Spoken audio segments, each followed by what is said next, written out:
WheelSpin Week 2, Spin 2.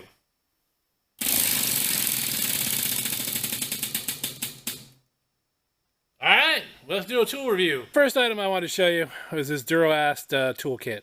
Now, I know many of you are probably thinking, Duralast, isn't that AutoZone's brand? Yeah, it is. I'm not that big a fan of AutoZone, but I am a fan of this toolkit.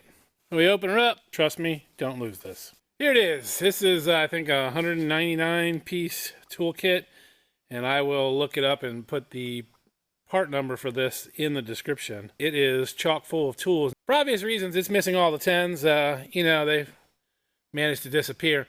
But that's kind of my point. It's actually hard to lose these tools. If you're someone who has one of those super neat toolboxes where everything has its place and everything's in order, then you don't care about this.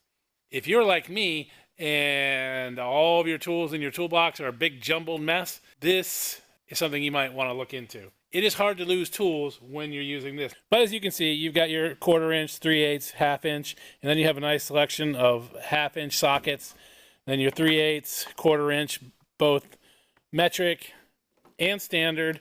You've got your combination wrenches up here, 9 through 16. And then over here for your standards, you are 5/16 through 9/16. Then you have a nice selection of deep 3/8.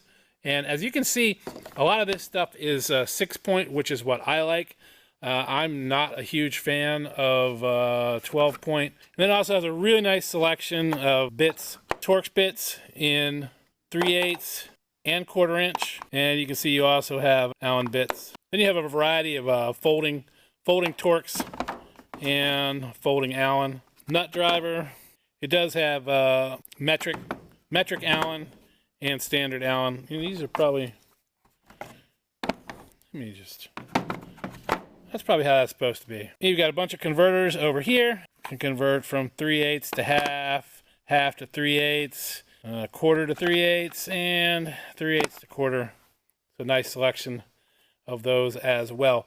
You got both spark plug sockets, 5/8 and 13/16, and then you have short extensions for 3/8, 1/4, and half. You've got your ratchets. Now, I've got to be honest with you. The reason I like this is the case. I don't really care about the tools. I could take this 9/16 out of here and just grab a snap-on 9/16 and replace it if I wanted to. Now it could be a box full of snap-on tools. I wonder if they actually make these cases where you can just buy them and fill them with whatever tool brand you want. And since I started using these, I don't lose my tools. For those of you that know me in person, you know that that is a hell of a statement. I mean, other than the 10s, but again, law of nature, you can't expect the 10s to stay around. They do their own thing. Another real great advantage of this box is when you have cars outside, inside, all over the place, you can just pick this up and carry it right to the car, work on it, carry it back. Now, I'm not suggesting that this is a replacement for your standard sets of tools. No, it is not. It is absolutely not. This is just a great standard set of tools that you use a lot when you're working on cars. Real convenient. I recommend you get one of these. All right, moving on. So this is just kind of a review, not really a torture test. So I'm just going to show you these two, and maybe later, if you guys want, put some in the comments. We can do a torture test on these two. So obviously these are 3/8 ratchets, battery operated.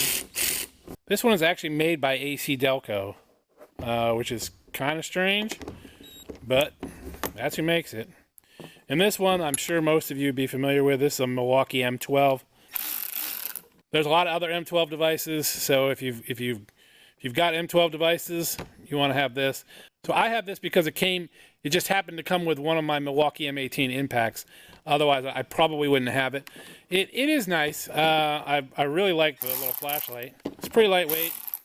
But I think you can tell just by looking that this is the one I prefer. I use this one a lot.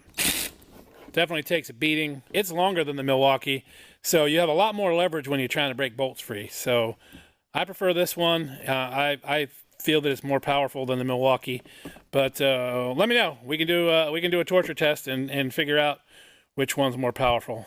If you watch my squatted truck mulch video, then you've seen this before. This is a knife wrench. Ran across a guy selling these. He has taken a nice drop forged 3/16 wrench and turned it into a knife. This end is bent because it is a bottle opener now. You know what this makes me think of? You guys remember that Vince Vaughn movie Dodgeball? You know what they say, if you can dodge a wrench, you can dodge a knife.